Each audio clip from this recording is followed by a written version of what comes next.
Hey everybody, this is Maxine Taylor, and I am so thrilled to be able to present to you someone I've wanted to interview for some time now, Laura Eisenhower. When you hear the word Eisenhower, some of you say, wait a minute, that name is so familiar. Yes, she is the great-granddaughter of the late President Dwight David Eisenhower. She will be speaking, by the way, I'm going to get all this out of the way up front so I can turn the show over to her. She'll be speaking at the Contact in the Desert conference, which she has done before at the Joshua Tree Resort, June 3rd through 6th. But she is everywhere. I'm going to give you her contact information so that you can get in touch with her yourself. You can reach her at cosmicgaiasophia.com. That's cosmic, C-O-S-M-I-C, Gaia, G-A-I-A, Sophia, S-O-P-H-I-A.com. For those of you who have not seen her in person, who have not watched her videos, who have not heard her audio shows, Laura is an intuitive astrologer, a global alchemist, and a cosmic mythologist. She is on a mission to reveal our true origins of love and wisdom. And she really is working to liberate us from the military-industrial complex and false power structures. Now you know why she's my guest. She seeks to empower each of us so that we can create harmony, restore harmony, peace, and love to our planet. Laura, welcome to the show. Thank you so much for having me. It's great to be here. Now, I'm going to jump into my notes here because when I looked you up on the Contact in the Desert conference website, I was blown away by some of the topics that you're going to be sharing. And I'd like to just mention a few of them and take your pick and then grab them and run with them. First of all, as an astrologer, I'd love you to explain the galactic zodiac. Talk about the 13th gate, the Earth grids, the ET government treaties, the transhumanism agenda. I think I'll stop here because you have so much to share. Go for it. Well, we know that we've been, in this 12 zodiac system, which, has been a good thing. I mean, we are restoring the 12 tree grid, connected to our DNA, but there is more to the picture. Now, when we go from 12 to 13, we're moving into a place of, non-physicality. We're starting to connect with the Divine Mother. We're starting to, connect with the Father and the Trinity of, the Christ Sophia child that comes from that. And it's a part of our 15-dimensional chakra system. And it's also a part of where our DNA plugs into or connects with, source energy in a very real way. The 13th gate connects with the neutron window, which is what it's called, and the 0 point, which actually enters and opens the doorway to other universes. And in our own chakra system, we have the capacity to merge Orion and Andromeda again. When we fell in density from dimensions 4, 5, and 6 into this lower harmonic universe, we separated from the 7 higher heavens. And so the zodiac has been an amazing map to help us to turn on, dormant DNA, or to help us to expand into, a certain level of consciousness and awareness that allows us to navigate and see the difference between these different levels of planetary vibration.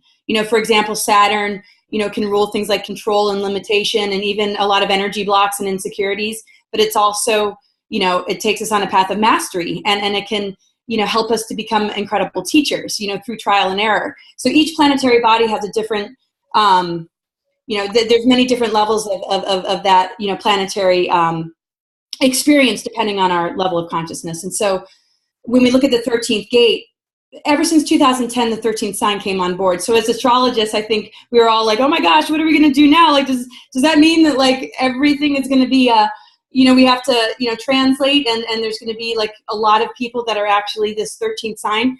Well, the sun didn't actually enter the 13th sign until 2010. So it's only the kids that were born after 2010 that would be considered,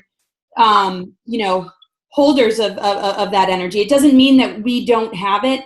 It just means that the life that we've lived so far hasn't been so heavily influenced by it that we need to change the whole nature of how we read charts. And I've done a lot of research in that because I was just like, you can't find software to include the 13th sign, or at least I haven't been able to. There's also a 14th sign, which means that there's probably a 15th if we're looking at, dimensions 13, 14, 15. I've done a ton of research about the 15-dimensional time matrix and also how these different DNA levels, represent higher earth energies and what we're initiating into, in order to experience this ascension. It connects with the earth grids, and the earth grids have been manipulated, which in turn has manipulated our DNA, and it's made it very difficult to heal the masculine and feminine. There was something that was unplugged a long time ago. There's been technologies, dark technologies put in place to make it very difficult for that synthesis of the masculine and feminine, the electrical and magnetic energies, and also some of the platonic solids like the dodecahedron, which connects to the ether. So the 13th sign, the element connected to the 13th sign is actually the ether, and also it connects to Chiron, the wounded healer, which shows how much we're on this path of rehabilitation as a human race. And the 13th gate is seated in the core of this planet, which makes this Mother Earth. So it connects us with the Divine Mother energy. So what's interesting is that Chiron is connected to the Divine Mother, which makes a lot of sense because look at the thousands of years of history that we're healing. The masculine and feminine distortions, the exile of the feminine. I mean, we're pulling Persephone out of the underworld, metaphorically speaking, but we each have to take that upon ourselves to be that living myth, and to recognize that we're the script writers and we get to decide, are we going to stay stuck in that? Or are we going to stay repressed? Or are we going to stay victimized? Or are we going to rise in our power and reconnect with the Christ consciousness, which in turn shifts everything.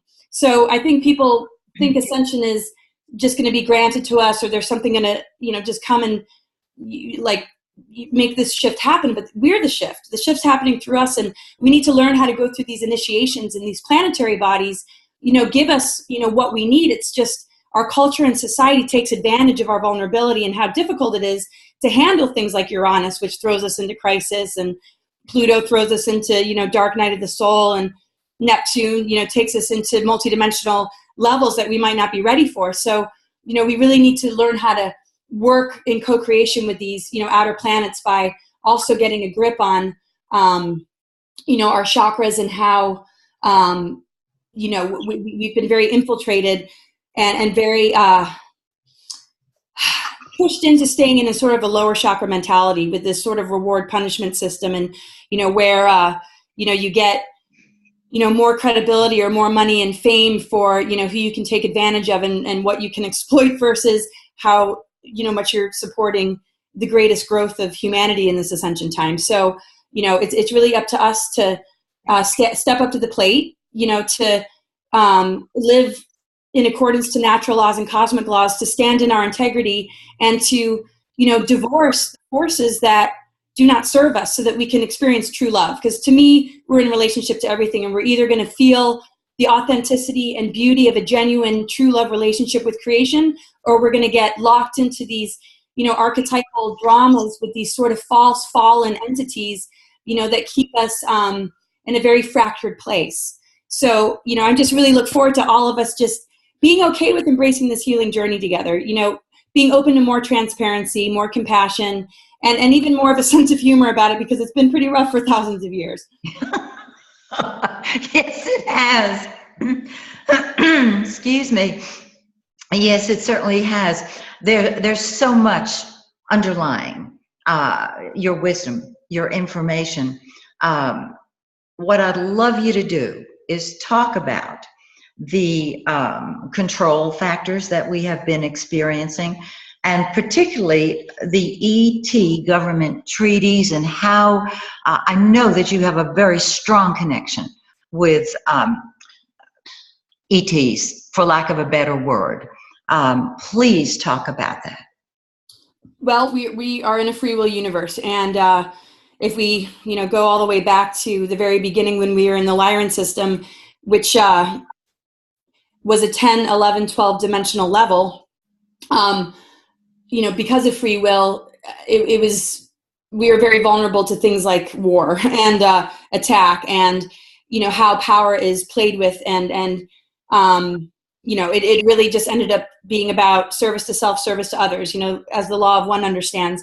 And service to others doesn't mean that you negate yourself, but with all the different species we hear about, and supposedly we carry 22 different strains of ET genetics, it really comes down to two different species to me. It's either service to self or service to others. You're either connected to the betterment of the whole, you see things as a global family, you're a benevolent force that, unifies and, works for, the greater good of this creative intent of divine will, or you're in this sort of negative ego construct where it's all about, what you can gain and what you can, even rob and steal. So there's entities in our galactic history that purposely traded in their DNA in order to maintain control. But these, particularly like the Dracos, they're not even from this universe. So if we think about it, if there's differentiation of the masculine and feminine in this free will universe, and those energies start to, get further and further away from each other, and then this sort of imbalance happens, and things like Lucifer rebellions and, this sort of experience of negative ego or false light, that's going to open up something for an aggressive and warring race to come in. We see that in our own physical body. Everything that we want to get a grip on in the larger picture, we can see it in the smaller picture. If we're out of balance, it's easy for us to, attract psychic attacks and germs and bacteria. I mean, the body's not functioning at its full capacity, but it also teaches us and reminds us how to be that override frequency and how to activate things like our immune system. I mean, we can't raise our kids in a bubble. The more they're exposed, the stronger they're going to be. And so it's not a problem that we're dealing with these entities, but we have to understand it's not so much an us against them. We're really repairing our soul architecture. We've got all these archetypes within us. It's up to us to bring harmony to them. If we, look at the tarot deck, there's, the devil in the tarot deck. And it doesn't necessarily mean that it has to be a negative force, but we see how power has been, used in manipulative and destructive ways, which gives it that evil connotation. But if we use that energy and align it with our integrity, or align it with, spirit, we actually redeem Lucifer, and we redeem these dark forces, and we activate the Kundalini, and we start to cleanse our chakra system, and we start to move into our galactic chakras. And that energy isn't fragmented and creating, all sorts of havoc. It's, running like an engine of power, but it hasn't lost, it's reconnected to spirit. And that's the difference with these darker entities. So, I mean, we can see that in our daily life. A lot of us have probably dated people that it's like, negative ego, or that's a control freak, or a dominating, kind of jerk. We inherit these things like we inherit stuff from our parents. And it just sort of depends on our deeper soul journey, what hats we chose to wear in past lives, what lessons, we've wanted to learn, or, maybe that experiment with ourselves to see how long we can get away with a certain behavior until we sort of hit that dead end. And that's sort of what transhumanism is where it's sort of taking over, so that, there doesn't need to be any more spiritual development, and technology can just replace it. And that's very destructive. There's nowhere in any star system or galaxy that artificial intelligence ever worked. It was always something that was promised as, bringing about, an advanced utopian society, but then it ended up sort of taking over and destroying all biological life, because artificial intelligence is an imitation of what's organic, and we don't need imitations. That's like, having, an imposter for a boyfriend. It's like, why not just have the real deal? So it's sort of a negative ego construct that is kind of like cheating, or, forgetting that we're the most advanced technology, and the best thing that we can do is learn how to advance ourselves and switch our DNA on, and enjoy the fact that we can do all sorts of amazing things. Now, technology is important, it can help us, but it doesn't need to go to the level and degree that something like artificial intelligence can and will. And there's a lot of manipulation in how it's presented to humanity, similar to the war on terror. 9/11 really made it very easy to bust their game from this point forward. Ever since then, everybody is sort of tapped into the fact that, wow, we are very easily, there's a game being played. Not everything is what it seems. There's facades, and there's no way that certain things can happen, and there's a deeper agenda going on here. And the same thing with secret space program, and the same thing with, things going on in the shadow government and underground bases, and, agendas that, have been, taking our tax dollars and building breakaway civilizations off planet that we don't even hear about. So when we look at the darker agendas, a lot of it, the reason it thrives is because of secrecy and deception. Once we expose it and we see the game being played, it doesn't hold any power, because we're a part of this story. And when we engage in the story and we become the empowered scriptwriters, we change the nature of what they're able to get away with. But as long as we're either a victim to it or in denial, these programs or agendas are operating behind the scenes. And, a lot of people either pretend they don't exist, or they're so controlled by it that they don't even notice. And then there's a lot of us that are sort of allergic to it, or feel the discomfort and wake up just like, what is going on here? And know that, this ascension window period is an opportunity to purge, expose, and get things on track. But, we have to understand also forgiveness and unconditional love. We are helping to resurrect, so much from, what has fallen into the earth body and how we've sank, in density. There's a lot of compromised people. There's been a lot of trauma-based mind control. There's been, a targeting on the path of knowledge, because we've been dealing with the tree of knowledge, and the whole deal with the tree of knowledge is that we'll learn to restore it to the tree of life. But this connects with our DNA. So how are we possibly going to, do that unless we unify, and unless we share the codes and the DNA strands that remind us that we're all different puzzle pieces, and we all carry this really incredible divine purpose.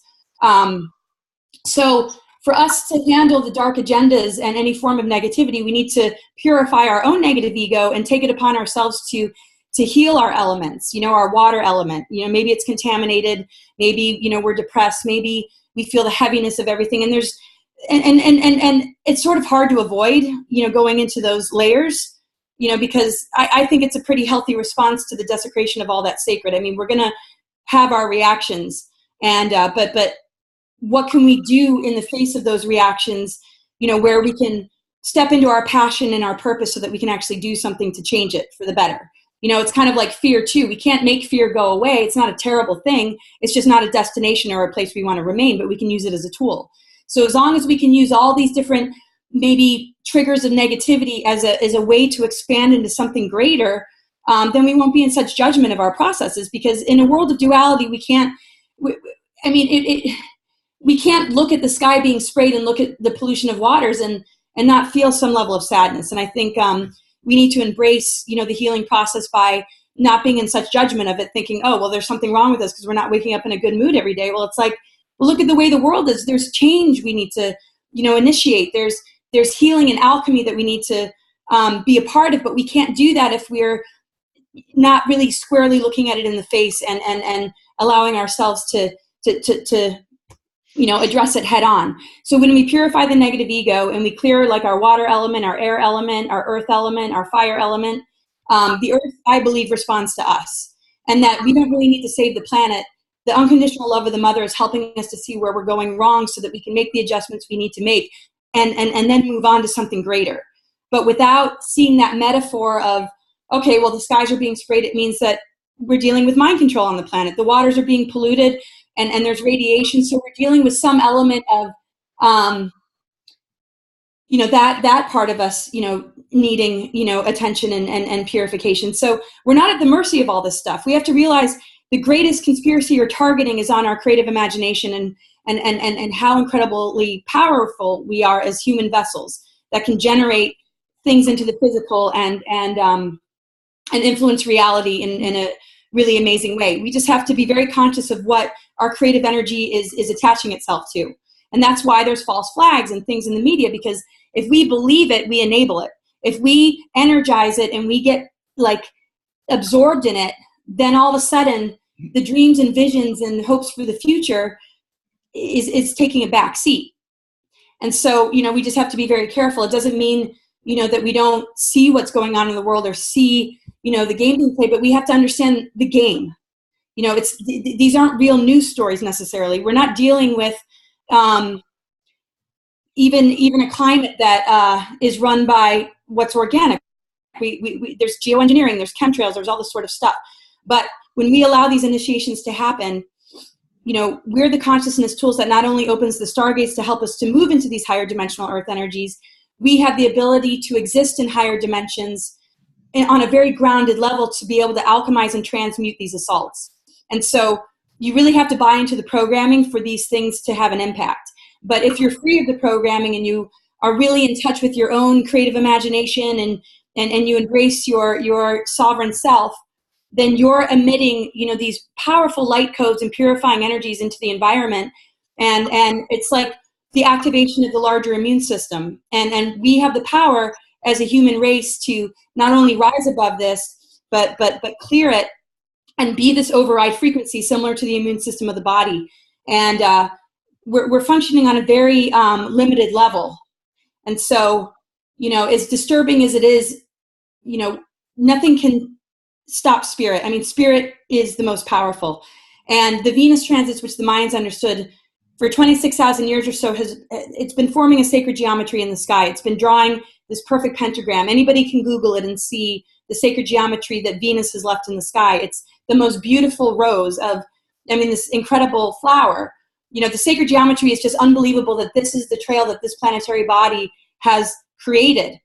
And when we look at that, what it's doing is it's taking us out of the inversion of the pentagram, where the elements or our spirit energy has been, trapped in matter, where physicality has held dominion, and we've been, in vibrations of survival, helplessness, and just feeling this, like physicality has more power over us than our spirit self. This shift time that we're in is allowing us to see that spirit holds dominion. We're going to start to experience miracles as much more of a natural thing. We're going to see, how powerful we are at manifesting things, particularly, the things that we need. And this is what the shift is about. So it's not just something that we need to wake up to. It's something that's happening cosmically. And when, we get a grip on the fact that there's things going on that have moved us into this particular position in alignment with the galactic plane, we can sort of take a deep breath and just allow the magic to move through us. Our job, though, is to make sure that we're deprogramming, that we're clearing, that we're purging, and that we're opening ourselves up to, the greatness and beauty and sacredness of all of life. And the dark agendas, that's negative ego. Either, it puts us in a place of insecurity or unworthiness, or it takes us into a place of, arrogance and almost like we have nothing left to learn. And we're just, here to get what we can from others. And so the return of integrity and what it really means to be on a spiritual path is a big deal. But I think the most important thing is that we embrace the process. We cry when we need to cry. We allow ourselves to be angry if we need to be angry, and we don't, try and be something we're not. Because how can we possibly come into balance? I think we need to just let our expression, be all that it, needs to be in order to come back into balance. Because nothing is going to really help if it's hiding in our unconscious, or if we're internalizing it, or if we're forcing ourselves to fit into a model that doesn't allow us to complete these processes. And that's what Chiron's about. It's the path of knowledge. It's the wounded healer. It's like it's really quite a beautiful thing. So that's been kind of like my path is really just embracing all of that, but finding a healthy channel for it. Like if I feel angry, I'm not going to go throw a fit or be harmful to anybody, but I might channel it into writing or art. But I'm going to embrace that fire element and unlock what my passion is, because that's also fire. If I feel physical symptoms, I'm going to engage in a dialogue with those physical symptoms in order to understand what message they have for me, because it holds keys to my healing. But we tend to call it disease, when in actual fact, I feel it's, a blessing in disguise to help us to move to the next level.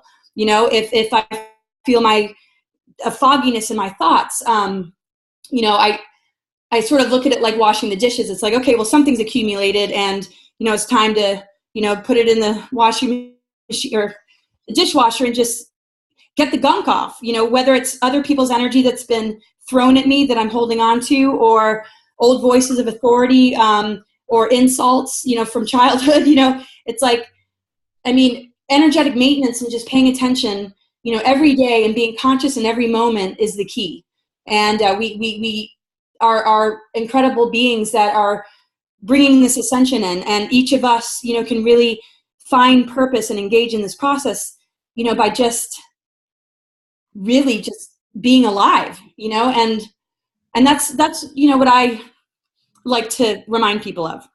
It's not something that you'll attain some other, some day later, it's some book you have to read. It's, wake up and what is the quality of your thoughts, your relationship with yourself, your relationship with others, your relationship with, life in general, and how can you, adjust the knobs so that you can take it to a higher level. And life is going to give you exactly what you need to know what needs adjusting. And if we externalize and look beyond all of that too much, we're going to miss those lessons. And so every pocket of our multidimensional body is connected to an extraterrestrial race or a group or, founder races, guardians, or even lower entities. And so as we move up the different levels and start to open up those doorways again, we will be able to perceive our galactic family, and also even memories of us being, in those embodiments. And the key right now is that we advance our human vessel to be able to house, the fullness of our spirit.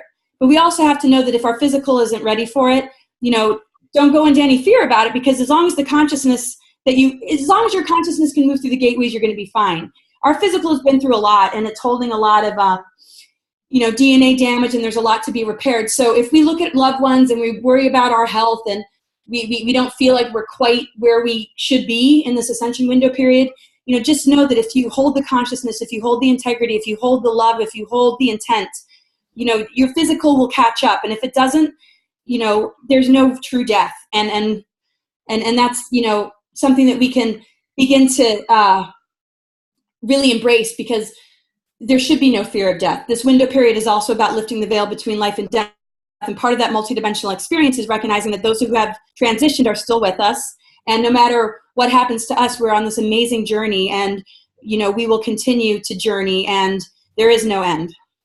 That was so beautiful. Laura, thank you so much for giving us some of your time today. I hope you'll come back. I'd love to. More with us. And I hope that all of you have enjoyed visiting with me and Laura Eisenhower. I hope you'll join me again next I'd love to. Wonderful. Well, thank you so much. You are so welcome. And to everybody out there, one more time, if you want to get in touch with Laura, you can reach her at cosmicgaiasophia.com. And remember, to all of us, we have to remind ourselves that when we change the way we look at things, the things we look at change. Love that. That's awesome. Okay, bye-bye. Thank you. Bye.